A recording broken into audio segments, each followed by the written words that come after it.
Alhamdulillah Rabbil Alamin. Wassalatu wassalamu ala Rasulillahil Karim Sayyidina Muhammadin al-Amin wa ala alihi wa sahbihi ajma'in. Wa ba'd. Saudara-saudariku, alhamdulillah kita sangat bersyukur pada Allah Subhanahu wa taala diberikan kesempatan kembali untuk beraktivitas, khususnya di subuh menjelang pagi ini waktu Indonesia bagian barat. Semoga kita semua senantiasa mendapatkan bimbingan, taufik, hidayah dan ridha Allah Subhanahu wa taala dalam menjalani seluruh aktivitas kehidupan yang tentunya kita persiapkan sebelum kita memulainya. Demikian pesan-pesan dalam Al-Qur'an, dan ditekankan kita menjalani itu semua dengan semua nilai-nilai kebaikan yang mampu kita optimalkan. Akumulasi dari semua kebaikan itu seringkali ditampilkan dalam Al-Qur'an dengan nama takwa. Untuk itulah setidaknya sepekan sekali Nabi Sallallahu Alaihi Wasallam memberikan pesan yang sangat kuat kepada seluruh insan beriman. Bahkan diundang kita langsung dalam Al-Quran untuk berkumpul khusus menunaikan satu ibadah sepekan dalam sekali. Diramaikan itu bahkan menjadi hari raya pekanan untuk kita semua, yaitu di hari Jumat. Dalam salah satu bagian khutbah, khatib mengingatkan kita semua melanjutkan risalah yang disampaikan, dipesankan oleh Rasulullah SAW agar kita senantiasa meningkatkan ketakwaan kita kepada Allah Subhanahu wa taala dengan sungguh-sungguh, dengan serius, dan mengimplementasikan nilai-nilai ketakwaan itu dalam tatanan kehidupan kita yang terjaga sampai dengan kita wafat kembali pada Allah Subhanahu wa taala. Itulah kiranya pesan singkat di Quran surah ketiga Ali Imran di ayat 102 itu.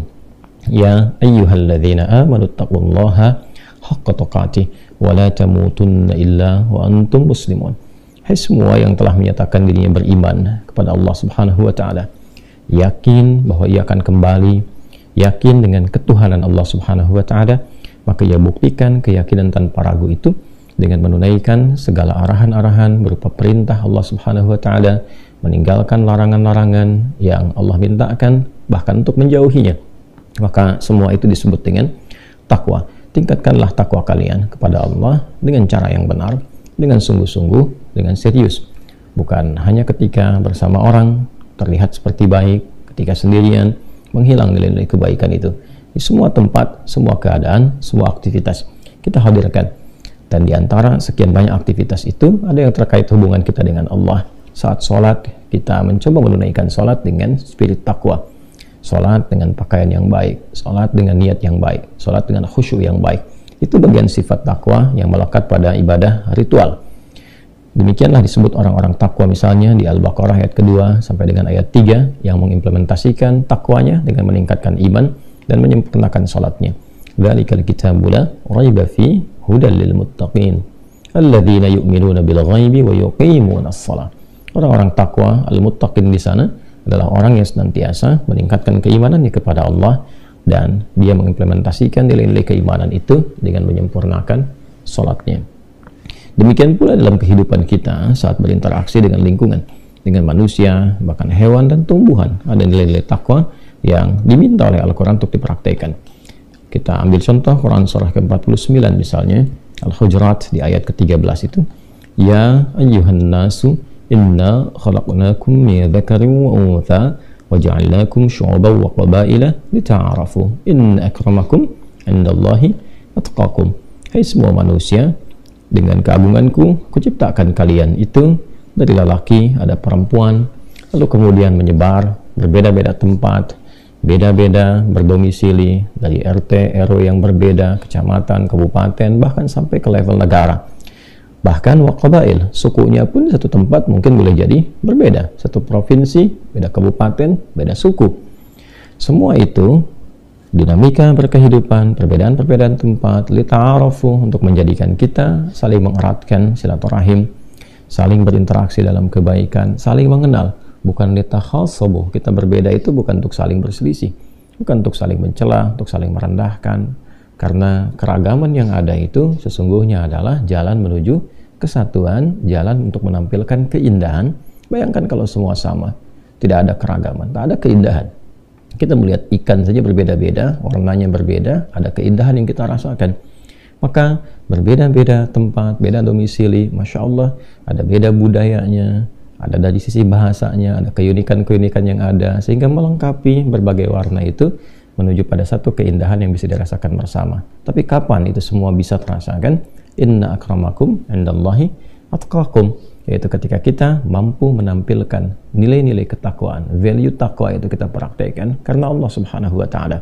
Di takwa ada penghormatan, di takwa ada tenggang rasa, di takwa ada toleransi yang diatur oleh Allah secara langsung, di takwa ada kedisiplinan, di takwa ada saling membantu dalam kebaikan. Jika itu kita praktekkan dalam konteks hubungan kemanusiaan, kasih sayang yang baik didasarkan pada ketaatan pada perintah Allah Subhanahu wa taala, maka muncullah harmoni dalam kehidupan yang bisa kita gali. Nah, itu kita pertahankan secara tunduk patuh pada ketentuan Allah sampai kita wafat. Wala tamutunna illa wa antum muslimun. Satu ayat ini saja yang dipesankan dalam setiap kesempatan Jumat itu, saya punya keyakinan, dan kita semua punya keyakinan tanpa ragu, bahwa insya Allah kita akan menjadi pribadi yang lebih baik, paripurna dalam kemuliaan, dengan Allah baik, dengan manusia, dengan lingkungan baik. Menjaga itu sampai meninggal dan wafat dalam keadaan husnul khatimah, akhir yang baik.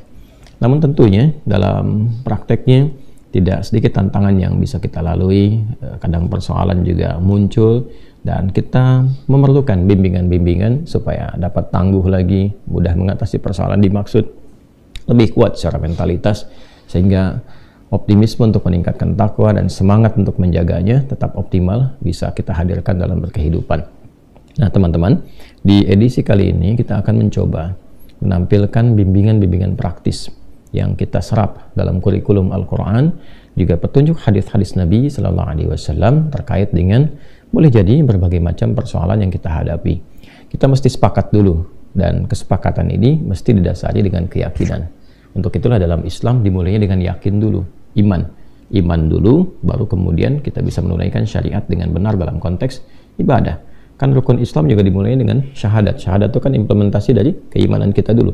Ya, sebelum kita sholat, sebelum kita zakat, puasa, haji, kan iman dulu. Asyhadu an la ilaha illallah wa asyhadu anna Muhammadan Rasulullah. Karena itulah ketika kita sholat pun, sholat itu juga bagian dari implementasi iman. Bahkan disebut juga di dalam Al-Quran dengan kata iman. Wa ma kana Allahu liyudhi'a imanakum. Dan Allah tidak akan menyia-nyiakan sholat yang kalian tunaikan dengan iman kalian itu. Jadi itu dasarnya, itu pokoknya. Nah, berinteraksi dengan Al-Quran sebagai kurikulum kehidupan, jika memang kita mengharapkan Al-Quran itu ketika dibaca melahirkan petunjuk, melahirkan manfaat yang bisa bukan sekedar mengarahkan kita, tapi juga membimbing kita secara langsung menuju yang terbaik. Ya, inna hadzal Qur'ana yahdi lillati hiya aqwam. Ya, sungguh Al-Quran itu jangan pernah diragukan. Jika kita ikuti pedomannya, akan membimbing kita menuju yang terbaik. Apapun itu. Apapun kegiatannya, apapun aktivitasnya, apapun persoalannya, diberikan solusi yang terbaik. Hanya dasarnya mesti yakin dulu. Itu yang dimaksud dzalikal kitabu la raiba fi. Semua isi Al-Quran itu begitu agung, begitu tinggi, jauh dari apa yang kita bayangkan, jauh dari apa yang kita pikirkan, gitu kan? La raiba fi, dan jangan pernah meragukan kandungannya. Ya, apalagi sampai kemudian meragukan, menuduh, menyangka dan sebagainya. Hilangkan itu semua. Jadi modal dasar yang pertama kita hadirkan adalah yakin tanpa ragu dulu. Nah, setelah itu kembangkan keyakinan kita untuk kita implementasikan, mengeluarkan seluruh petunjuk-petunjuk yang ada di dalamnya terkait dengan kehidupan kita. Karena itu di dalam Al-Quran sendiri disebutkan fungsi Al-Quran sebagai hudan. Al-Baqarah ayat 185. Syahrul Ramadan alladzi unzila fihi al-Qur'anu hudan linnas. Jadi posisikan setelah kita yakin betul, kan, bukan hanya kita meyakini sebagai firman Allah, kalau itu sudah otomatis, kan, tapi juga melengkapi keyakinan kita dengan sempurna bahwa firman Allah itu adalah pedoman hidup kita, kurikulum kehidupan. Nah, keyakinan itulah yang menjadikan kita mengeluarkan berbagai petunjuk dari Al-Fatihah sampai An-Nas, kita bawa dalam kehidupan. Ada petunjuk apa dalam kehidupan berkeluarga sebagai anak, ya, kemudian naik lagi laki-laki sebagai suami, perempuan sebagai istri, lalu sebagai ayah, ibu, dan tugas-tugasnya. Nah, setelah yakin, keluarkan kurikulumnya, tunggangi itu dalam kehidupan. Maka perhatikanlah bagaimana keluarga ideal dibangun dari sejak era Nabi Muhammad SAW. Ya, cara berpikirnya kita akan belajar dari sejarah sirah. Ya, orang-orang sebelum datang risalah yang dijelaskan dengan sempurna dicontohkan oleh Nabi Muhammad SAW, kehidupan keluarganya bagaimana? Ya kan? Bahkan ada yang mengubur anaknya hidup-hidup ketika lahir perempuan, ya bahkan ada yang berzina tanpa batas dan sebagainya. Tapi ketika risalah diturunkan, kurikulum dikeluarkan, dipraktekkan dalam kehidupan, Masya Allah, jadi keluarga ideal yang saling menyayangi, ya kan? Kita kenal bahkan generasi setelah itu dan sebagainya. Dari era Nabi kita dengar cerita bagaimana Uwais Al-Qarni berbakti kepada ibundanya sampai digendong-gendong, sampai sekarang banyak orang ingin diberi nama dengan Uwais, kan? Kapan Uwais bisa begitu? Masya Allah, gitu kan? Kapan Ammar bin Yasir bisa begitu sempurna baktinya kepada ibunya? Kapan itu terjadi? Kapan kemudian mereka saling menyayangi? Ketika datang risalah Islam. Jadi ketika Anda, seorang anak, menjadi muslim, ya menjadi muslim cukup sebagai muslim, pasti sayang orang tuanya. Gak mungkin ada anak mengatakan dirinya muslim, ya tiba kemudian durhaka kepada orang tua. Bukankah ada ayat-ayat yang bahkan melarang kita hanya untuk berkata saja? Ya, kata demikian aja dilarang, apalagi dengan membentak misalnya, apalagi dengan durhaka aspek-aspek lain. Itu kalau kita memahami betapa indahnya Islam. Demikian orang tua. Bagaimana Allah Subhanahu wa taala memberikan pesan-pesan kuat pada ayah misalnya, ya, kepada ibu misalnya, untuk saling harmoni, membentuk keluarga yang baik, bertanggung jawab di akhirat. Bahkan Allah mengatakan, jaga diri kalian dan keluarga kalian, ku anfusakum wa ahlikum nara. Ya kan? Ayo kalian semua kompak jaga diri, kemudian menata ke dalam keluarga yang baik, jangan sampai berbuat maksiat, jangan sampai terpisah saat di akhirat. Itu luar biasa. Nah teman-teman, insya Allah petunjuk yang kita tampilkan di kesempatan pagi kali ini secara cepat dan singkat adalah hal yang terkait dengan kehidupan maliyah, aspek-aspek harta benda, yang terkadang beberapa tantangan yang didapati adalah sebagian manusia, termasuk dalamnya umat Islam, terjebak dalam persoalan utang piutang. Dasar dari pembahasan ini seringkali ada pertanyaan, yang kadang di dalam pertanyaan itu juga ada permintaan, bahkan tidak sedikit yang tuntutan. Ya, seringkali juga kurang menempat gitu ya. Teman-teman, bersyukur kita pada Allah Subhanahu wa taala, saling share, ya kan? Saling bisa memberikan solusi dalam arti mengarahkan dan sebagainya, tapi juga harus menempatkan. Ya, tidak sedikit yang berkirim surat, ya persoalannya masalah-masalah utang piutang, tapi juga tidak sedikit yang meminta kami untuk melunasi utang, ya. Kadang-kadang bagaimana cara berpikirnya itu ya. Ya kita berdoa kebaikan kepada Allah. Cuma saya kan bukan orang-orang yang mendedikasikan hidupnya untuk harta gitu ya. Kita kan untuk mengajar. Karena itu kita berikan panduan-panduannya. Nanti di akhir juga kita bisa rumuskan bagaimana konsep ikhtiar dan sebagainya yang bisa didapatkan. Tapi sekali lagi kita coba hadirkan petunjuknya dulu. Setelah itu mungkin kita ikhtiarkan. Mudah-mudahan Allah Subhanahu wa taala dengan ikhtiar dan keikhlasan yang kita lakukan bisa memudahkan jalan hidup kita, termasuk juga mengentaskan persoalan-persoalan terkait dengan harta benda, khususnya utang piutang. Petunjuk dalam Al-Quran tentang pengentasan utang piutang. Baik, bismillahirrahmanirrahim. Teman-teman, tidak ada satupun persoalan dalam kehidupan yang tidak kita dapati solusinya. Dan betapa berbahagia kita, betapa indahnya Islam, tidak ada satupun persoalan dalam kehidupan kecuali dihadirkan solusi dan jawabannya. Bahkan itu dimulai sejak Nabi SAW diberikan risalah pertama yang berkelanjutan, sempurna isinya, dan dipraktekkan melintasi zaman.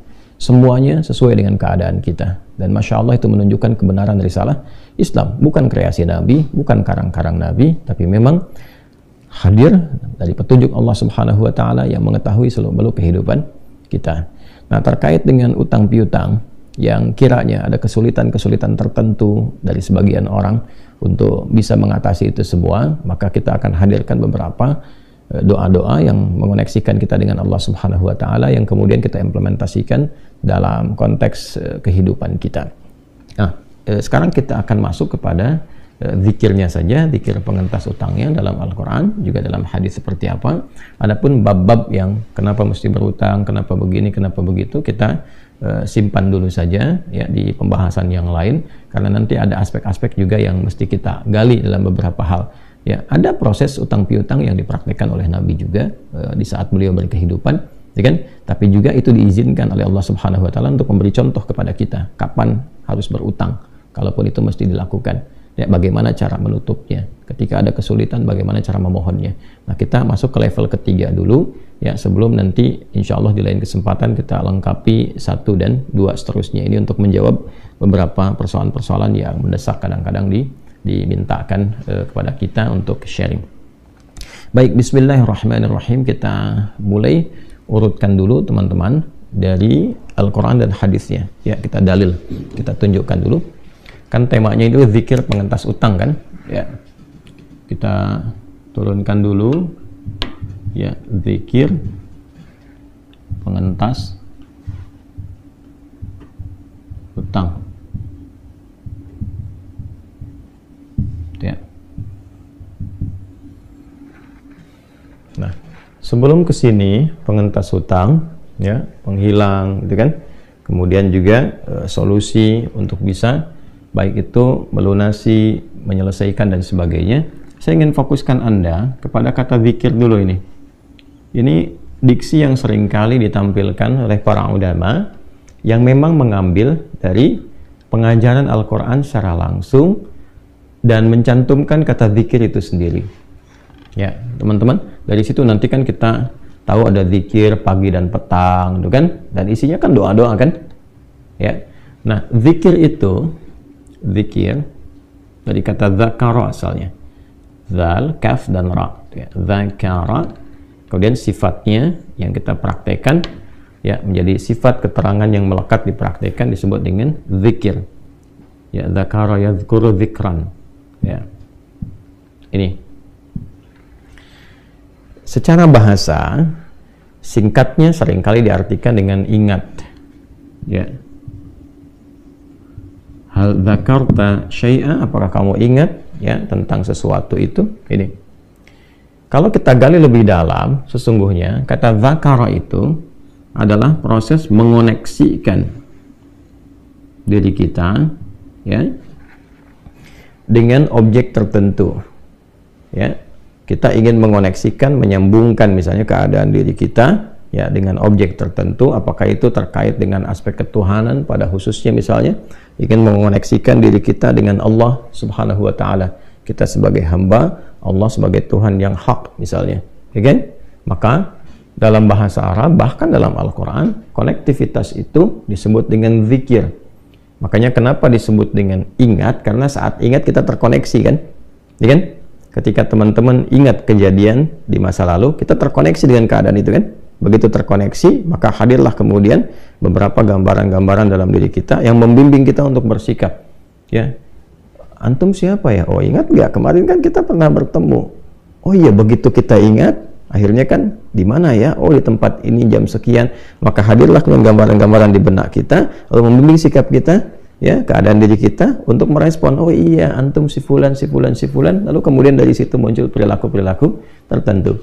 Demikian ketika seseorang mengingat Allah Subhanahu wa taala dan terkoneksi, tersambung dengan kuat, maka datanglah kemudian petunjuk-petunjuk, ya kan? Datanglah kemudian gambaran-gambaran yang hadir dalam jiwanya sebagai petunjuk untuk bersikap menyikapi persoalan yang ada dalam kehidupan, ya kan? Nah, implementasinya bisa macam-macam teman-teman sekalian, ya. Misal, bisa dalam bentuk sholat misalnya, ya. Karena itu sholat disebut dengan zikir sini. Dalilnya apa? Quran surah ke-20 Thaha ayat ke-14. Itu sholat disebut dengan zikir. Ya. Innani anallahu la ilaha illa ana fa'budni wa aqimis salata li dzikri. Sungguh akulah Allah, Tuhan yang hak, tidak ada Tuhan selain aku, kata Allah. Maka buktikan kebertuhananmu kepadaku dengan menunaikan sholat, sembah aku ya, dan tunaikan sholat sebagai zikir. Nah ini kepadaku yang mengoneksikan engkau denganku karena imanmu. Jadi sholat disebut dengan zikir karena saat sholat kita terkoneksi dengan Allah. Ya, baik. Pun demikian doa.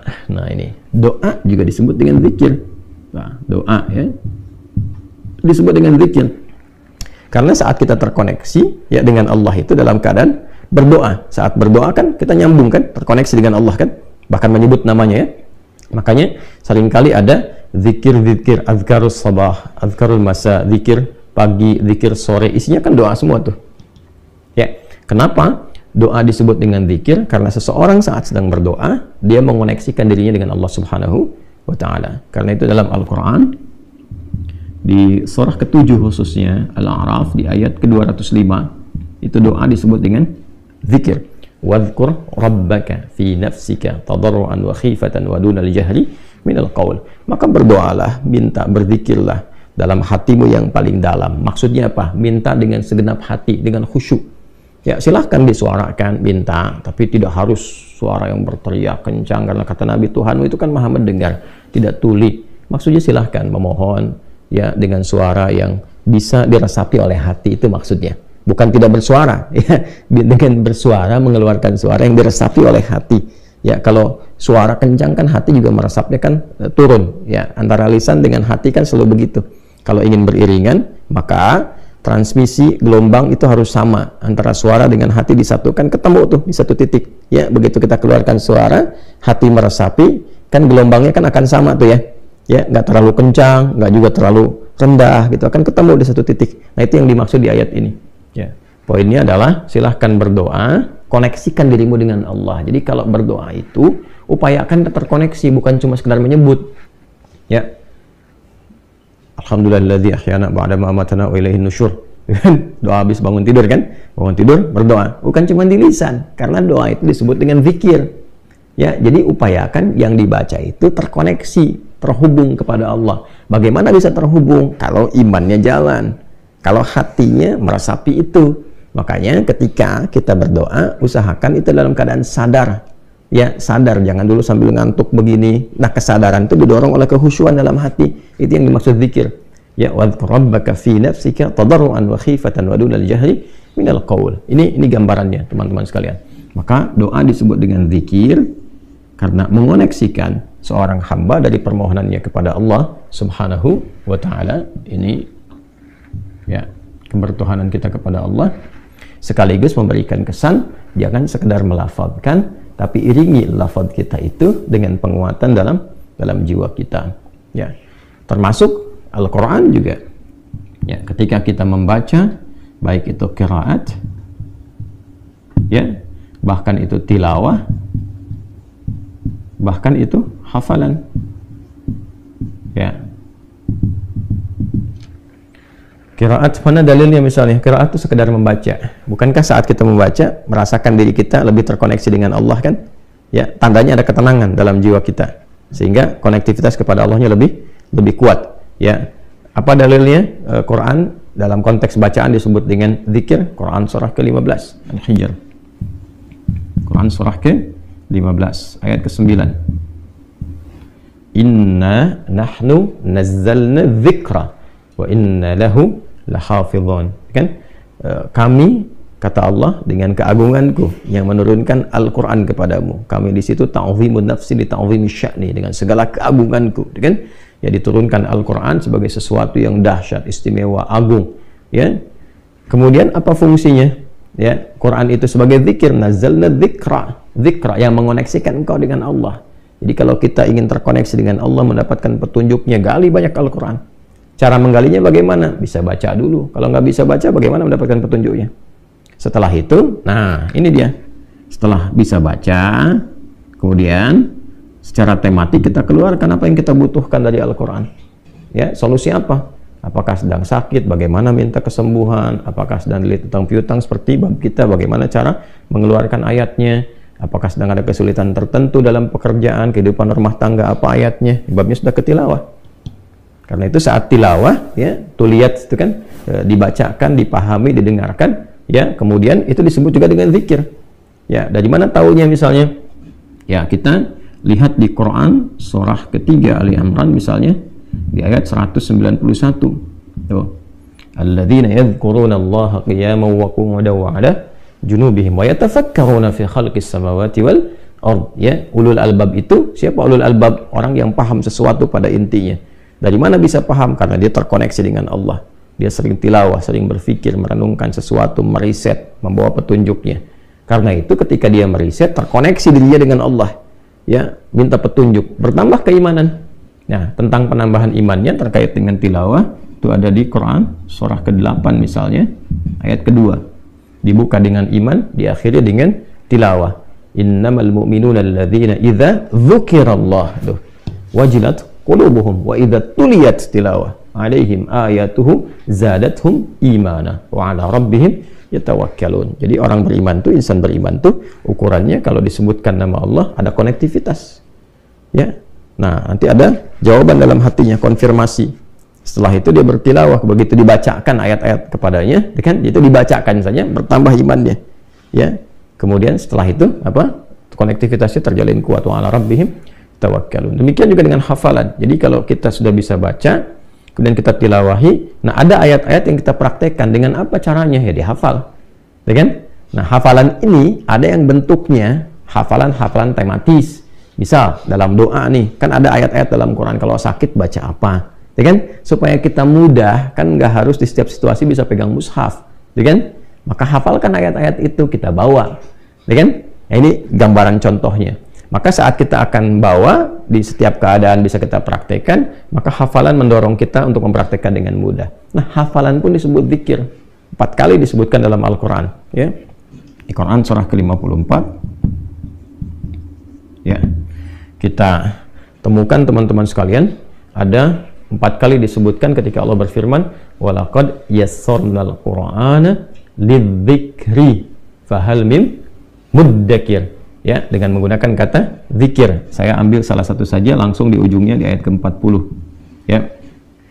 Jadi kalau kita ambil bagian ini, keseluruhannya kita gabungkan dan kita kembalikan ke tema kita tentang zikir pengentas utang, maka kita akan temukan bimbingan. 1, ya, apa yang dibaca, zikirnya yang dimaksudkan apa yang dibacanya, dan bagaimana cara membacanya, ya. 3, kapan. Nah, jelas ya? Nah, sedangkan kalau kita temukan kata zikir dalam Al-Quran, bentuknya menjawab semua bagian apa yang kita pertanyakan ini. Jadi saya gali dari dasar dulu, ya, supaya kita paham. Dan dengan pemahaman ini, mempraktekannya akan berbeda dengan sekedar cuma saya sebutkan, baca ini ya, baca itu ya, gitu ya. Saya ingin Anda mengerti, saya mengerti, kita mengerti saat membaca itu dasarnya apa. Nanti bisa mengajarkan kembali, itu bukan sekedar kita praktekkan. Dan ini dasarnya adalah keyakinan yang paripurna, jangan pernah ragu sedikit pun. Kita mulai saja cepat. Apa yang dibaca? Kalau terkait dengan apa, kita urutkan ke sini, berarti kan kaitannya dengan doa ya. Baik ya, zikir diantara maknanya adalah doa. Doa apa yang dibaca, yang diberikan petunjuk dalam Al-Quran, setidaknya untuk pengentasan utang piutang, ya kan? Itu gambarannya. Lalu masuk ke sini, bagaimana qiraatnya, seperti apa tilawahnya, dan konsekuensinya dihafalkan. Lalu setelah itu bagaimana membacanya dan kapan, saat dalam keadaan bagaimana kita bacakan. Yuk kita urutkan cepat ya teman-teman sekalian. Ya, kita akan mengacu praktek ini kepada apa yang diajarkan Rasulullah SAW. Karena syahadat kita kan begitu. Asyhadu an la ilaha illallah, kebertuhanan kita kepada Allah, wa asyhadu anna Muhammadan Rasulullah. Cara kita bertuhan, cara bertuhan kan mempraktikkan ibadahnya termasuk doanya adalah berdasarkan petunjuk Rasulullah Shallallahu Alaihi Wasallam. Jadi kalau kita kaitan dengan Allah kita ambil dari Al-Quran, kaitan dengan Rasulullah kita ambil dari hadis. Prakteknya disebut apa? Sunnah. Jadi jalan yang kita ikutinya dalam praktek kesemuanya itu disebut dengan sunnah. Baik teman-teman, kita akan coba urutkan dulu ayat-ayatnya ya. Quran surah ke-71, surat Nuh ya. Saya kasih kurung untuk memperjelas surat Nuh. Jadi kalau nanti ada kekeliruan, teman-teman bisa langsung luruskan ya. Ayat 10 sampai dengan ayat 12. Sudah? Nah, pelan-pelan. Di halaman 570 sampai 571 ya, kalau saya tidak keliru, dari kiri bawah sampai buka lagi ke atas satu tuh. Kemudian lanjut, Quran surah ketiga Ali Imran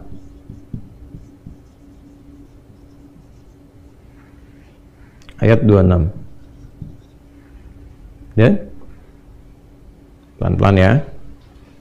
Kemudian Quran surat pertama Al-Fatihah ya, sebagai penutup ayat 1 sampai 7. Dan Nah, sekarang praktek hadisnya.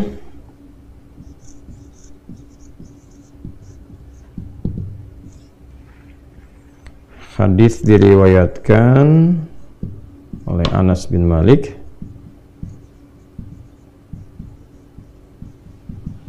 diteruskan oleh Al-Mundhiri. Saya tuliskan diteruskan ya. Kalau cuma dikasih kurung nanti salah persepsi.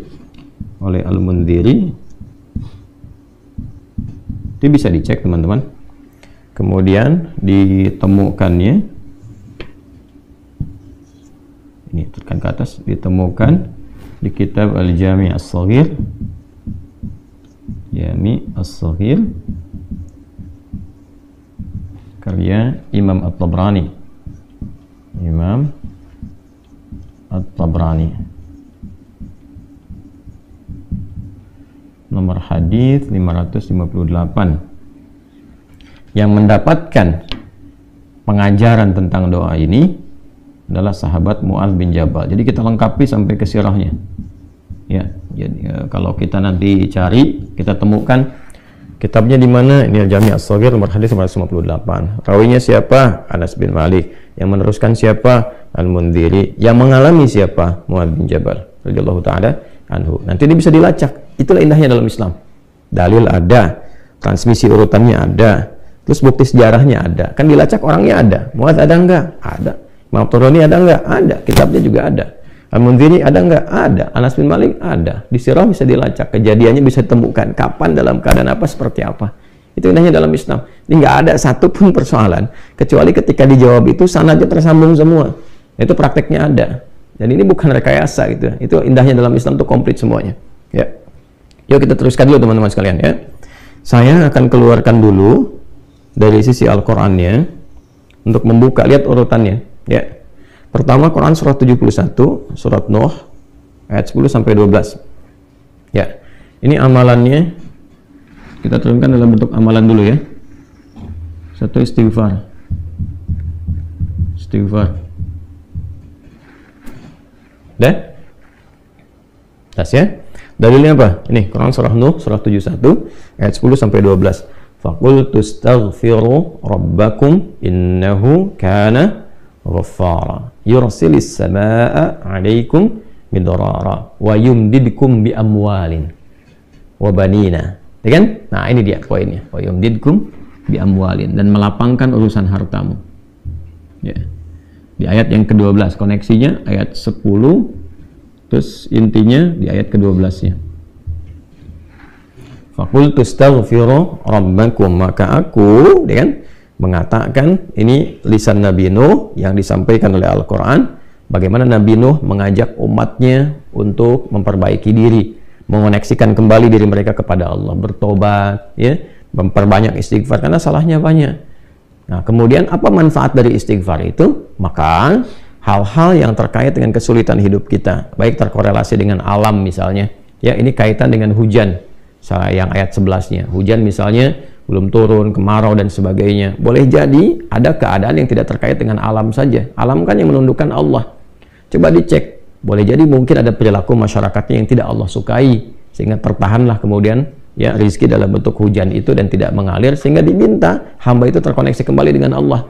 Makanya kan ada salat istisqa kan, salat meminta hujan kan. Salat itu apa? Mengoneksikan kita dengan Allah. Dan diawali dengan apa semua itu? Dengan istighfar, dengan taubat dulu. Mungkin ada yang salah kan, yang Allah tidak sukai. Ada dosa-dosa kumulatif tuh kan, nanti ujiannya tuh pelan-pelan tuh. Alam tuh kalau bergerak itu kan nggak mungkin bisa bergerak kecuali atas izin siapa? Ya, izin pemiliknya, izin yang punya, yang mengaturnya. Kan Rabbul Alamin itu yang merawat, mengatur. Alhamdulillahi Rabbil Alamin. Kita bersyukur dengan menjaga alam dan sebagainya. Ketika manusia berbuat kerusakan, kan, maka Allah berkehendak supaya kembali dijaga lagi. Ada banjir, ada hujan, likuifasi, macam-macam. Itu kalau kita urutkan tuh, bukan hanya persoalan alam saja, ada tangan-tangan manusia berperan di situ yang merusak, sehingga alam menyeimbangkan kembali. Nah, keseimbangan itu kan hukum Allah, Allah yang mengatur. Ya, bagaimana cara menyeimbangkannya itu? Nah, dalam konteks ini istighfar, mengoneksikan diri kita kepada Allah itu insya Allah dengan izin Allah Subhanahu Wa Taala melapangkan keadaan-keadaan termasuk terkait dengan kemarau berkepanjangan, ya, belum turunnya hujan. Nanti cara prakteknya bisa dengan memperbanyak, bisa dibawa dalam salat, ya kan? Nah, ini Poin pertama kan dalam salat kita istighfar juga kan? Ya, subhanakallahumma rabbana bihamdika Allahumma ighfirli. Dalam duduk di antara sujud, rabbi ighfirli, gitu kan? Warhamni wajburni dan seterusnya. Itu yang dibawa dalam praktek salat. Bacaannya sudah ada, contohnya sudah ada. Kalau tidak di dalam salat, ya kita perbanyak istighfar yang bisa kita lakukan. Astaghfirullahalazim, astaghfirullahalazim, astaghfirullahalazim.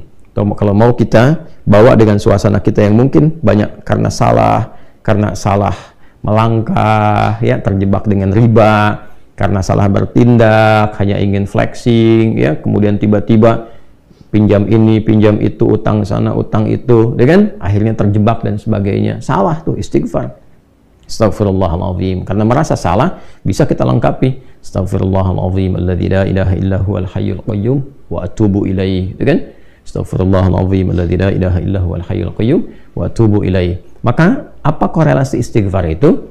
Ya terkait dengan persoalan harta benda, sehingga kita mendapatkan kelapangan untuk bisa mengentaskan persoalan tentang piutang. Ayat 12-nya, wa yumdidkum bi amwalin. Maka Allah akan melapangkan kepada kalian bi amwalin, ya, dengan harta benda yang melimpah. Itu kelapangan harta. Kelapangan harta.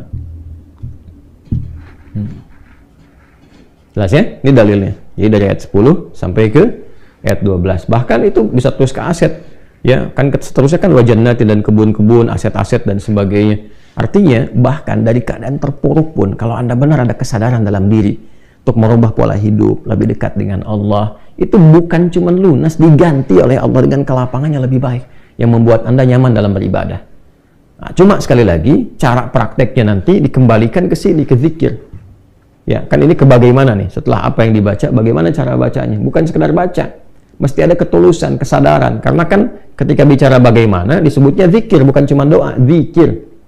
Ya, karena itu ketika mulai beristighfar, dilakukan dengan benar-benar, dengan niat yang tulus. Ini. Dengan niat yang tulus, dengan ikhlas. Maaf ya, bukan cuma di lisan. Astagfirullah, astagfirullah, astagfirullah, astagfirullahaladzim, alladzi la ilaha illa huwal hayyul qayyum wa atubu ilaih. Enggak. Rasakan segenap jiwa. Ya, apa yang salah selama ini kan taubat itu kembali pada jalan yang baik, yang Allah sukai. Ada jalan yang salah ditempuh, pengen kembali, akui salah, sesali, minta ampun kepada Allah, ini salah ya Allah, gitu kan. Taubat dulu. Ya, taubat itu kan membuka sekat ya. Kalau saya kasih logika sederhana itu, saya kan sering gambarkan kalau ada, mohon maaf ya, gelas misalnya, saya tidak pandai menggambar dan seterusnya. Ini ada bejana tertentu kan. Nah ini kan kalau kosong dimasuki apa saja bisa masuk. Tapi kalau disekat nih, ditutup, ya gelas ada penutupnya. Kan mau masukin apa juga nggak bisa, mental lagi, mental. Nah orang-orang yang belum mendapatkan pengabulan dari Allah itu karena boleh jadi belum dapat itu karena mungkin tidak dikabulkannya itu bukan karena nggak dikabul, karena ada sekat ini. Jadi begitu Allah kabulkan misalnya itu mental lagi, hukumnya begitu, karena ada penutup. Nah ini sekat ini maksiat namanya. Ya, maksiat yang dimaksud dalam hadis itu kan, ketika Nabi menyebutkan seseorang kan, ya, thumma dzakara rajula, mengisahkan seorang lelaki yutilus safara asy'atha aghbara. Masih ingat nggak di situ? Ya, yang penuh dengan debu gitu kan, berjalan panjang, yamudu yadayhi ila sama, bermohon kepada Allah gitu kan, ya, dengan mengangkat tangannya, fayaqulu ya Rabb, dia berkata ya Allah, ya Rabb yang merawatku, yang memenuhi segala kebutuhan. Ya, apa respon Nabi setelah itu? Anna yustajabu lidzalik. Atau kama qala Rasulullah SAW, bagaimana bisa dijawab? Kenapa? Karena mat'amuhu haram, masyrabu haram, walbasu haram, wa ghudhiya haram. Makanannya haram, minumannya haram, pakaiannya haram, dan perangkat hidupnya haram. Yang haram ini menutup tuh. Jadi begitu dikabulkan akan dijawab mental balik. Nah, cara membuka ini, menghilangkan ini semua sekatnya itu dengan istighfar. Faqultu astaghfiru rabbakum innahu kana ghaffara. Jadi kita penuh harap kepada Allah untuk dibersihkan dulu, niatnya bagus, tuh kan? Ya. Sampai kita mendapat di kalimat yursilis samaa 'alaikum midrara wa yumdidkum bi amwalin. Ya, mendapatkan kelapangan. Nah, sebelum kelapangan itu apa dulu yang didapatkan? Nanti ada kenyamanan dalam hati. Begitu air mata mengalir, sadar, lapang hati, ada ketulusan. Nah, ketulusan ini nanti disertai kesiapan ya dan kekuatan untuk menjalani petunjuk yang Allah berikan. Nih kerja ini seperti ini ikhtiarnya. Tuh, jadi nggak ada nawar-nawar lagi, dilakukan aja gitu. Ya, itu Masya Allah, kalau benar kita bisa atasi demikian, menghadirkan kelapangan dalam hati, ketulusan dalam bertobat dan sebagainya, itu insya Allah nggak lama jalannya. Bimbingan itu ada. Sampai Anda merasakan nikmatnya, Masya Allah, bisnis tanpa utang, yang tadinya sering kali terjebak dalam leasing yang nggak bisa bayar, ini yang bunga yang terus berbunga lagi. Tiba-tiba begitu selesai Anda bisnis tanpa utang, nyamannya luar biasa, enak. Ya, nggak ada dikejar-kejar yang bikin gelisah, tuntutan begini begitu. Sekalipun mesti ada utang-utang kecil, cash flow-nya bisa diseimbangkan, tapi jalannya syar'i, indahnya luar biasa ini. Ya, dimulai dari sini dulu. Ya, nah sekali lagi ini gambaran dasarnya teman-teman sekalian. Ya, kemudian setelah itu, setelah istighfar, kita mohonkan, kita mintakan, dan terasa ke dalam jiwa itu, ya, ini gambarannya, apa yang dibaca, bagaimana cara baca, teruskan lagi, masuk ke sini. Quran Surah Ali Imran, Quran Surah ketiga, ayat ke-26. Saya ulangi ya, Quran Surah ketiga, ayat 26. Coba lihat ya, sebelah kanan tuh di pertengahan. Ya'udzubillahi minasyaitonir rajim, bismillahirrahmanirrahim. Qulillahumma malikal mulki tu'til mulka man tasha' wa tanzi'ul mulka mimman tasha' wa tu'izzu man tasha' wa tudhillu man tasha' biyadikal khair innaka 'ala kulli syai'in qadir. Ya. Kalau mau disambung itu dengan baca praktek dalam hadisnya yang Nabi ajarkan, maka silahkan bisa dipraktekkan langsung dari bimbingan Nabi. Ya, ini di Al-Jami' As-Saghir karya Imam At-Tabrani nomor hadis 58. Nanti rawinya yang menyampaikan sahabat Anas bin Malik radhiyallahu taala anhu, diteruskan nanti oleh Al-Mundhiri. Nah, apa kisahnya? Kisahnya disampaikan bahwa Nabi sallallahu alaihi wasallam satu saat mengajarkan kepada sahabat Mu'adz bin Jabal. Ini sahabat Mu'adz ini banyak sekali mendapatkan beberapa petunjuk-petunjuk dari Nabi yang sangat penting dan sifatnya strategi semua. Jadi teman-teman yang diplomat misalnya, nah nanti ada fikih diplomat dalam Islam. Mulai dari bagaimana cara memetakan wilayah. Sebelum berangkat tuh udah belajar dulu. Jangan sampai ditugaskan di satu negara, ya Anda nggak pelajari, tiba-tiba langsung datang begitu aja. Ya, saya seringkali memberikan masukan pada teman-teman diplomat yang bertemu, jangan sampai terjadi ditugaskan di satu negara, bahkan nggak bisa bahasa negara itu. Tugaskan di Arab, nggak bisa bahasa Arab. Tugaskan di Brazil, nggak bisa bahasa Amerika Latinnya misalnya. Ya kan? Tugaskan di Jepang, nggak bisa bahasa Jepang. Sebelum berangkat pelajari dulu di mana ditempatkan. Kursus belajar dulu, praktekkan. Ya, jangan sampai nanti berangkat di tempatnya yang dipakai cuma satu bahasa aja. Memang bahasa Inggris kan global, tapi kalau kita tahu bahasa daerah itu lebih efektif tuh komunikasi. Ya, nah ini gambarannya itu Mu'adz itu banyak dapat dari Nabi itu. Sebelum berangkat ke Yaman, Nabi berikan dulu petunjuk, ini mitigasi dulu wilayahnya. Kamu akan temukan golongan ini, golongan ini, golongan ini. Kalau bertemu dengan yang ini, sikapnya mesti bagaimana? Ya, bagaimana cara menyampaikan pesan-pesan itu sehingga diterima dengan baik, dengan nyaman, dengan matang. Hasil mitigasi Mu'adz bin Jabal itu nanti akan diteruskan kemudian di era setelahnya. Ya, cuman tugas aja tuh sebagai diplomat. Tapi setelah itu di eranya Umar bin Khattab ditempatkan sebagai gubernur beliau. Ya, di era itu yang bisa mengentaskan kemiskinan. Karena apa? Ada riset sebelumnya. Ya, dan jadi ya perwakilan wilayah di situ. Yaman kan pada masa-masa itu adalah bagian provinsi bahkan. Umar bin Khattab naik jadi khalifah, pemimpin tertinggi, Mu'adz bertugas untuk memimpin wilayah Yaman dan mengentaskan kemiskinan dalam jangka waktu yang sangat singkat, 3 tahun saja. Hasil dari itu semua. Ya, Anda diplomat, begitu punya pengalaman, sesaat jadi dubes, jadi lebih baik. Nah, di antara pelajaran yang pernah disampaikan oleh Nabi, yang diajarkan kepada Mu'adz bin Jabal, ya Mu'adz, atau kama qala Rasulullah sallallahu alaihi wasallam, wahai Mu'adz, u'allimuka du'aan, aku akan ajarkan kepadamu satu doa. Ya, dan jelas kalimatnya. Bisa mengentaskan kesulitanmu, utang-utangmu, dain kalimatnya tuh, walaupun itu sebesar Jabal Uhud, gunung Uhud. Masya Allah.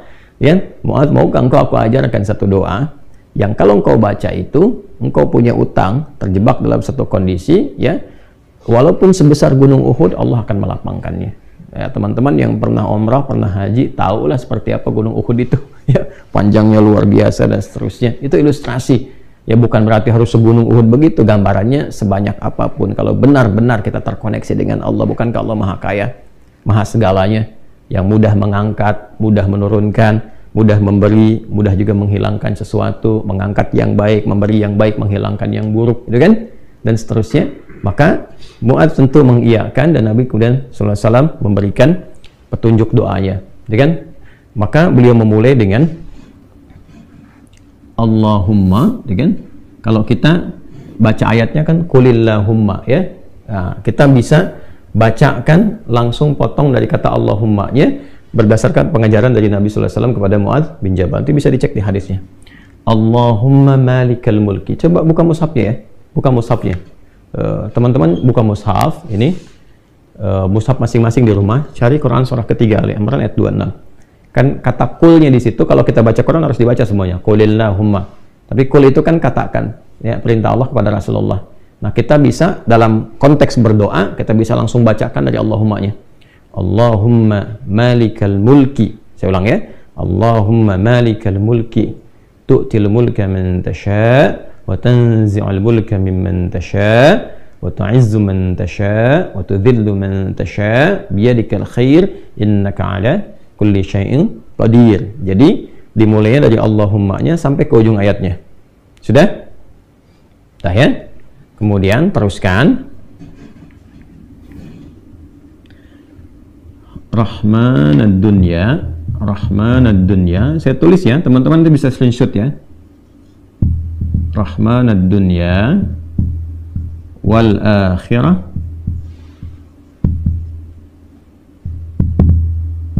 Rahmanad dunya wal akhirah wa rahimahuma. Warahimahuma. Teruskan. Jadi begitu selesai yang Ali Imran 26-nya, ya, kita baca dari Allahummanya. Allahumma malikal mulki tu'til mulka man tasha' wa tanzi'ul mulka mimman tasha' wa tu'izzu man tasha' wa tudhillu man tasha' biyadikal khair innaka 'ala kulli syai'in qadir. Rahmanad dunya wal akhirah wa rahimahuma. Jelas ya? Tu'ti hima, tu'ti hima, itu kan? Man tasha,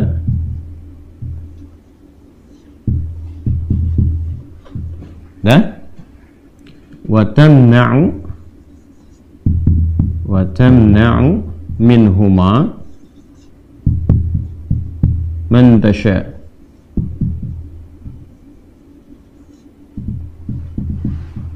Dah? Sudah? Rahmanad dunya wal akhirah wa rahimahuma. Asalnya ya Rahman, ya Rahmanad dunya wal akhirah. Karena kita ingin cepat. Biasanya kan orang memohon tuh kalau punya utang pengen cepat dilepaskan kan? Maka caranya biasanya dilepaskan huruf ya-nya dan menunjukkan ini fathah untuk menunjukkan ada ya sebelumnya. Asalnya ya Rahmanad dunya wal akhirah. Kita percepat supaya kita minta sesuatu dipercepat. Rahmanad dunya wal akhirah wa rahimahuma. Tu'tihima man tasha' wa tamna'u minhuma, ya kan? Man tasha'. Terus kemudian aghnini atau kama qala Rasulullah sallallahu alaihi wasallam, aghnini bi rahmatika.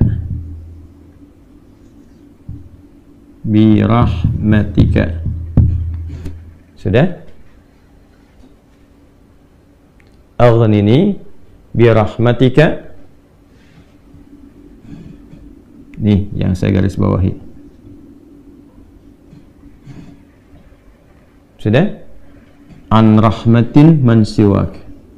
Atau kama qala Rasulullah sallallahu alaihi wasallam.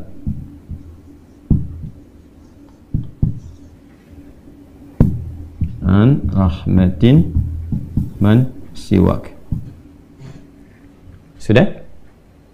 Ini poinnya di sini yang saya garis bawahi. Allahumma malikal mulki tu'til mulka man tasha'. Ya Allah yang menggenggam segenap kekuasaan, Engkau memberikan kekuasaan pada siapa yang Engkau kehendaki. Wa tanzi'ul mulka mimman tasha', dan juga mencabut, mengambil kekuasaan dari siapa yang Engkau kehendaki. Wa tu'izzu man tasha', Engkau mengagungkan, mengangkat siapa yang Engkau kehendaki. Wa tudhillu man tasha', dan Engkau bahkan merendahkan di antara makhlukmu yang Engkau kehendaki sesuai dengan hukum-hukummu. Biyadikal khair, segala ketetapan kebaikan dan segala kemuliaan ada dalam ketetapanmu. Innaka 'ala kulli syai'in qadir, hanya Engkau yang paling kuasa untuk menetapkan segala hal. Rahmanad dunya wal akhirah, ya Allah yang maha pengasih, yang sempurna kasihnya dalam urusan dunia dan akhirat. Wa rahimahuma, dan sempurna kasih sayangnya dalam segala urusan dunia dan akhirat. Tu'tihi man tasha', Engkau memberi siapapun baik di langit ataupun di bumi kepada siapa yang Engkau kehendaki. Wa tamna'u minhum man tasha', Engkau pun bisa mencegah apapun terjadi bagi siapapun makhlukmu di langit ataupun di bumi. Jadi kita mengambil dua hal nih. Yang baik Allah kasih, dari yang buruk-buruk dicegah, gitu kan? Kemudian ini yang paling indah, aghnini bi rahmatika, ya Allah lapangkan aku. Aghni itu dari kata ghina, aghna yughni, aghni asal katanya dari kata ghina, sesuatu yang lapang dari segi harta, kayakan. Kadang diambil majas untuk mengayakkan hati. Di sini maksudnya ke materi. Kayakan aku ya Allah, berikan aku kecukupan yang melapangkan aku, ya kan, dari urusan-urusanku. Maksudnya ini terkait hutang. Bi rahmatika, dengan rahmatmu. Ya ini bahasanya indah sekali, ini balaghahnya tinggi banget ya. Ya kalau kita ambil ke bahasa kita kan begini. Ya Allah, yang paling sayangkan Engkau. Yang paling punya kan Engkau.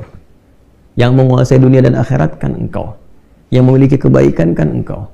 Yang mencegah dari segala yang sulit pun kan Engkau. Yang punya solusi semuanya Engkau. Maka dengan kepasrahanku kepadamu dan pengakuanku atas semua rahmat dan kekuasaan keagungan yang Engkau miliki, aku memohon dengan rahmatmu, dengan kasihmu, hanya Engkau yang sayang ya Allah, yang bisa menyelesaikan urusanku, ya, dan dengan rahmatmu aku mohon yang bisa melapangkan keadaan hartaku untuk melunasi utang-utangku. Kalau aku memohon kepadamu saja dengan segala kasih sayangmu, kepada sifat sayangmu, ya kan? Kalau aku memohon dengan segala sayangmu belum Kau kabulkan, maka kepada siapa lagi aku mesti mohon? Sedangkan Kau yang paling sayang kepadaku.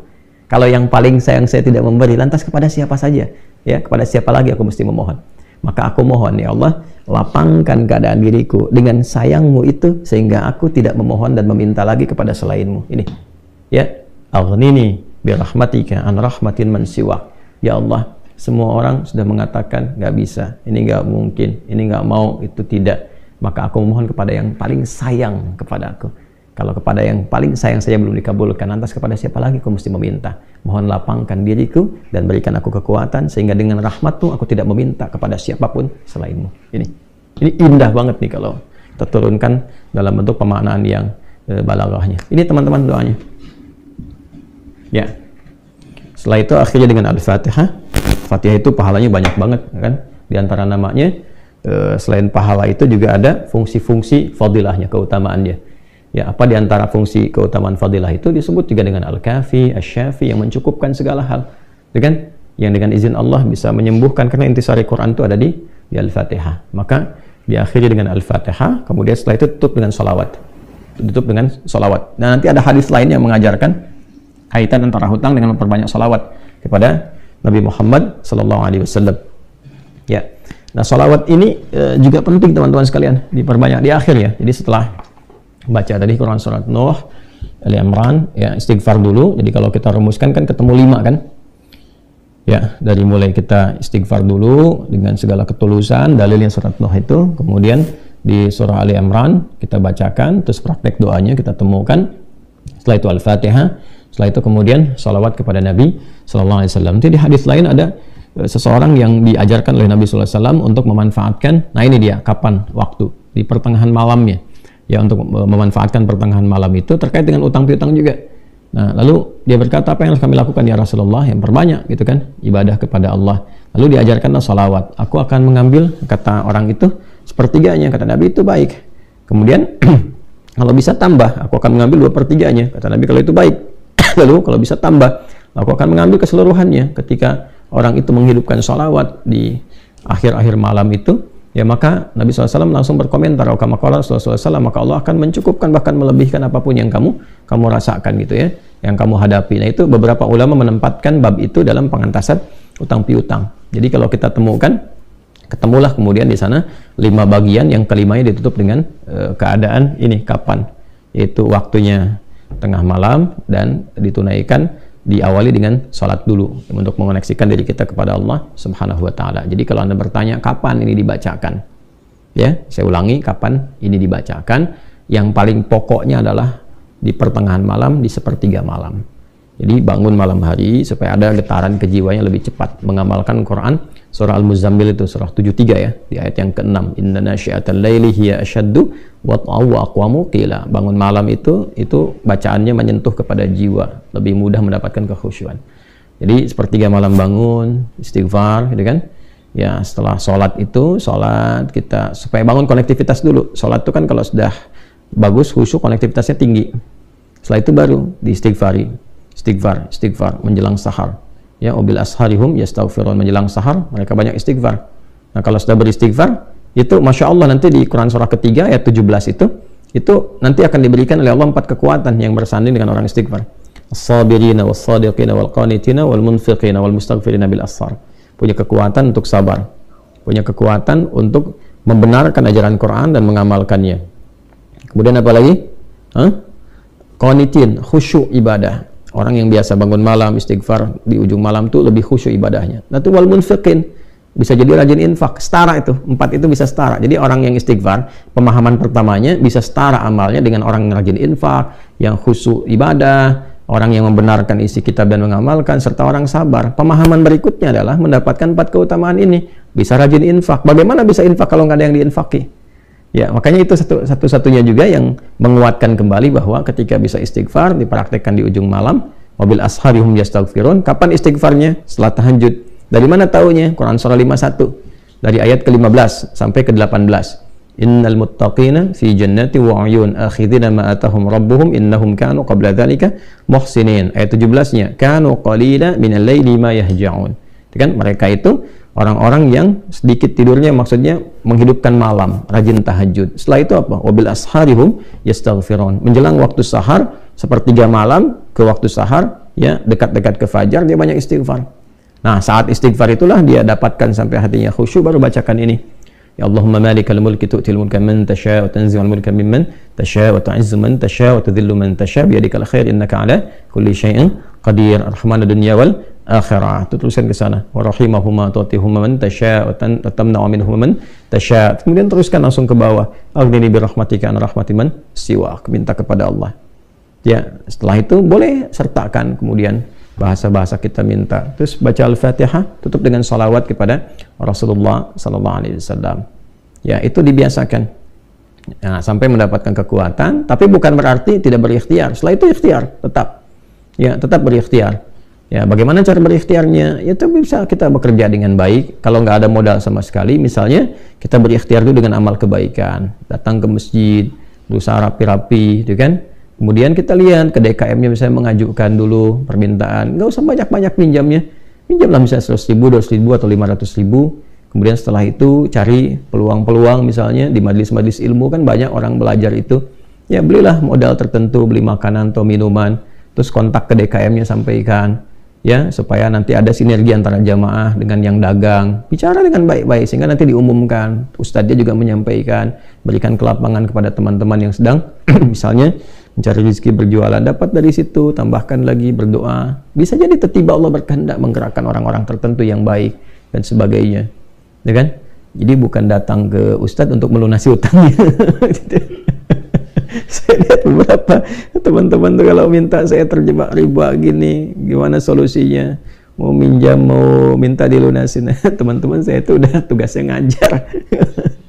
Kalau antum tanya doang saya jawab, tapi ya, kalau urusan dunia carilah gitu kan, terkait dengan dunianya. Bisa antum ke Basnas, bisa ke bagian DKM masjid, bisa ke teman-teman pengusaha yang muslim yang baik-baik ya. Kalau saya kan ngajar gitu. Ya, kalau ada alhamdulillah, kalau ada itu kan. Ya, tapi kalau yang sifatnya terkait dengan bimbingan itu lebih utama. Itu lebih utama. Nah, ini yang kira-kira bisa kita pelajari, silahkan diintisarikan ya oleh teman-teman semua, diintisarikan, dikeluarkan, dituliskan. Nah, jadi apa yang kita pelajari, keluarkan dulu tuh dalilnya apa saja, tuliskan, nanti jadi satu bagian hizb ya yang tersusun. Nah, itu yang kita bacakan nanti, istighfar. Ya kan? Bangun dulu malam. Bangun malam sepertiga ya. Sekarang mungkin setengah 3, jam 3 lah, ya kan? Nah, kalau nggak terbiasa tahajud panjang, nggak usah dipaksakan banyak-banyak. 2 rakaat dulu, witirnya 1. Kalau belum khusyuk, jangan dulu witir, misalnya tambah 2 rakaat lagi. Setelah itu witir, setelah itu istighfar. Istighfarnya yang betul, dari hati yang paling dalam. Ya, melebihi cinta lah. Cinta pada manusia aja bisa sambil bermohon-mohon. Ini cinta kepada Allah, masa nggak lebih daripada itu? Harus lebih. Ya, setelah itu teman-teman teruskan ke Ali Imran tadi, akhiri dengan Al-Fatihah, kemudian sempurnakan dengan salawat pada Rasulullah SAW. Ya, setelah itu ya silahkan sholat subuh berikhtiar yang baik-baik seperti itu ya, berikhtiar dengan baik, nanti Allah akan lapangkan. Ya, boleh jadi nggak harus langsung dipraktekkan besoknya langsung dapat, nggak begitu. Ya, kan yang dituntut tuh kedekatan kita dengan Allahnya. Kadang diuji dulu. Coba sehari, 2 hari, sepekan, sebulan, supaya dituntut benar-benar serius sampai kita lapang dan ada tawakal. Tawakal itu kepasrahan paripurna setelah berikhtiar. Ya, itu kalau sudah di titik itu, Allahu Akbar, Allah datangkan tuh, jalankan dan sebagainya. Kan yang mengatur Allah juga, ya kan? Nah, perilakunya perbaiki juga.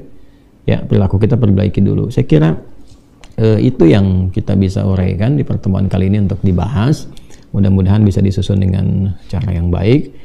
Teman-teman, izin untuk menguatkan informasi bahwa insya Allah di pekan depan mungkin akan ada kajian khusus di Mira itu untuk kelas profesi.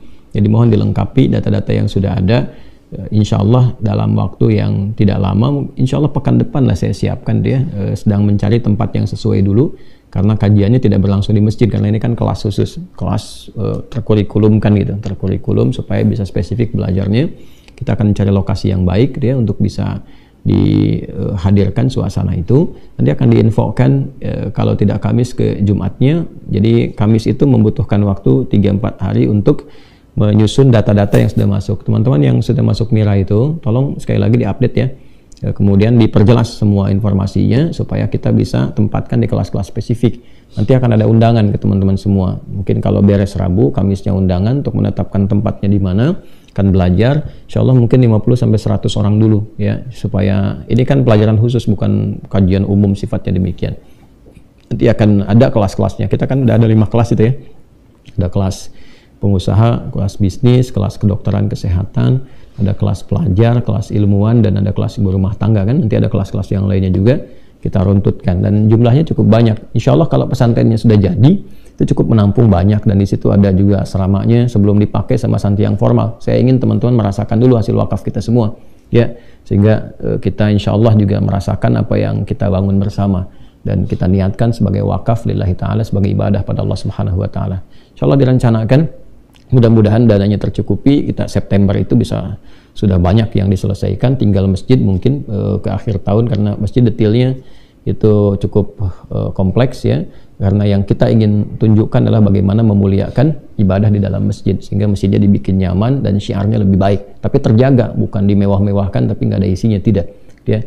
Jadi kita lengkapi, teman-teman masih terbuka, silahkan ya, ada peluang-peluang yang sangat baik. Mudah-mudahan BSI-nya sudah jalan, sudah bisa masuk ke rekening yang sama, Bank Syariah Indonesia, nomor rekening 111 ya, kemudian 4444 142, satunya 3 kali, 4-nya 4 kali, 142 atas nama Ma'had Islam Rafi'ah Akhyar ya. Dipersilahkan, mudah-mudahan kita dengan segala niat baik itu bisa sempurna, selesai maksudnya, dan dengan itu kita bisa isi ya, insya Allah. Kemarin i'tikaf sebagian saya coba undang juga, diantaranya khususnya murid-murid yang bisa menikmati sebagian dari masjid yang area dalamnya yang kita sekat dulu supaya jariahnya berjalan selama Ramadan. Alhamdulillah bisa merasakan kenyamanan, dan saya berharap nanti kalau asrama selesai, kelasnya juga udah bagus, jadi bisa nginap di sana ya. Jadi teman-teman bisa nginap, kemudian juga bisa belajarnya di kelasnya, ibadahnya di masjidnya, sehingga semua terasa dan nggak ada biaya, gratis, kita bangun sama-sama kok ya, kecuali teman-teman untuk makan saja, untuk nyuci silahkan gitu kan, bisa bawa makanan sendiri boleh. Kalau mau sama-sama misalnya di situ cari menu ditetapkan bersama ya, silahkan. Nanti keluar biaya sekian untuk makannya, untuk laundrynya, berdasarkan pengetahuan teman-teman juga, karena saya nggak biasa mengajar dengan bayar narik ini itu, nggak, itu sesuatu yang sangat kami jauhkan yang berbeda dengan persoalan teman-teman mau infak untuk pesantren, untuk itu hal yang lain gitu kan. Tapi untuk belajar sama sekali saya tidak pernah menyampaikan yang terkait dengan minta sesuatu, apalagi naudzubillah min dzalik, tarif dan sebagainya, tidak. Semoga Allah jaga dari hal-hal yang demikian.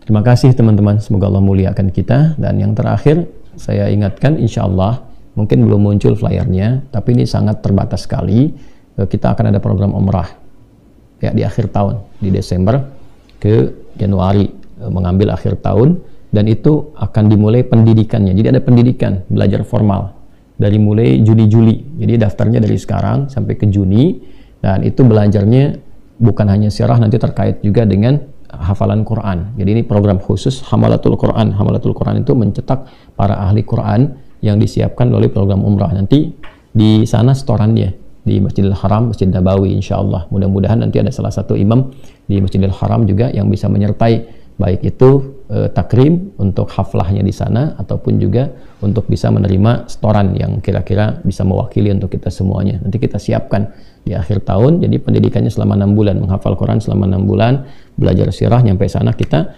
belajar napak tilas kehidupan Nabi, sekaligus juga mempraktekkan dan menyetorkan hafalan Quran kita yang insya Allah takrimnya salah satunya akan dimuliakan melalui masyayikh, ya kalau bukan nanti imam, salah satu imam Masjidil Haram atau masyayikh yang ada di Haram. Saya sudah berkomunikasi, alhamdulillah, di kemarin saya ke sana dari mulai Madinah, diterima di alhamdulillah di ruang imam Masjid Nabawi, kepala kantornya menerima kami. Saya juga alhamdulillah bisa ketemu dengan Syekh Ali Hudzaify, kemudian melihat imam-imam setoran. Itu setoran dulu tuh sebelum, masya Allah, sebelum mereka memimpin sholat setoran, saya alhamdulillah diundang masuk situ, lalu diberi akses khusus untuk juga menyalami di makam Nabi SAW menjelang ke Isya. Alhamdulillah dikasih akses, yang lain diberhentikan, kita diminta di depan, bukan masuk ke dalam, depan, tapi terbatas sekali, hanya kami saja, saya dengan 2 pengawal pendamping. Kemudian setelah itu dibawa akses ke Raudhah, sholat di belakang imamnya, dan kita tahu perjalanan di mana mayit yang mau disolatkan itu letaknya di mana dan sebagainya. Demikian di Masjidil Haram juga alhamdulillah kita diberikan akses juga ya ke Masjidil Haram, ketemu baik di perpustakaan ke atas, kemudian dengan pengelola, kemudian juga dengan mantan Amir Direktur untuk Kuliatul Haram. Jadi di Masjidil Haram itu ada satu pendidikan selevel S1 namanya Kuliatul Haram. Jadi kuliah di dalam Masjidil Haram. Beberapa masyayikh juga. Nah, kita alhamdulillah jadiin kerjasama juga. Nanti ada program khusus yang mungkin bisa di follow up. Dan di Jeddah juga alhamdulillah kita ketemu dengan para masyayikh yang baik dari riset Quran dan sebagainya. Nanti salah satunya kita akan hidupkan melalui program umrah ya yang bisa dioptimalkan. Jadi bukan cuma sekedar berangkat ya. Sayang investasi mohon maaf, harta, tenaga, pikiran cuma untuk ke sana, kemudian ibadah belum tentu baik juga. Saya katakan belum tentu baik itu karena ada yang tawaf sekarang sambil live, gitu kan? Sayang gitu. Saya sambil main-main, apa yang didapatkan dari itu semua. Nah, kita ingin berubah persepsi itu supaya mendapatkan banyak keberkahan, kebaikan dari apa yang kita siapkan, kita rencanakan. Kemudian untuk adik-adikku, para kader-kader ulama yang sedang belajar, tolong dipersiapkan juga dengan baik. Ya, belajar yang benar, belajar yang baik, karena di antara paket pembelajaran kita akan kirimkan juga belajar di masyayikh itu.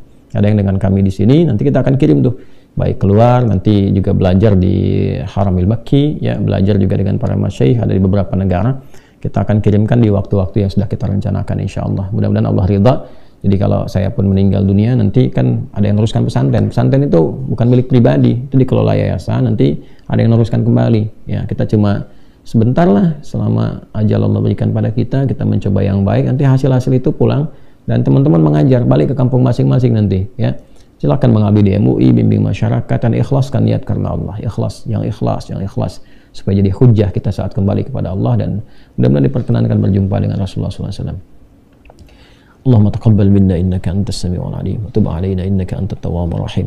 Allahumma ya rahman ad-dunya wal akhirah ya arhamar rahimin aghdina bi rahmatika ya Allah bi rahmatin amman siwak. Allahumma ya arhamar rahimin ya malikal mulki tu'til mulka man tasha wa tanzi'ul mulka mimman tasha wa tu'izzu man tasha wa tudhillu man tasha bi yadikal khair innaka 'ala kulli syai'in qadir.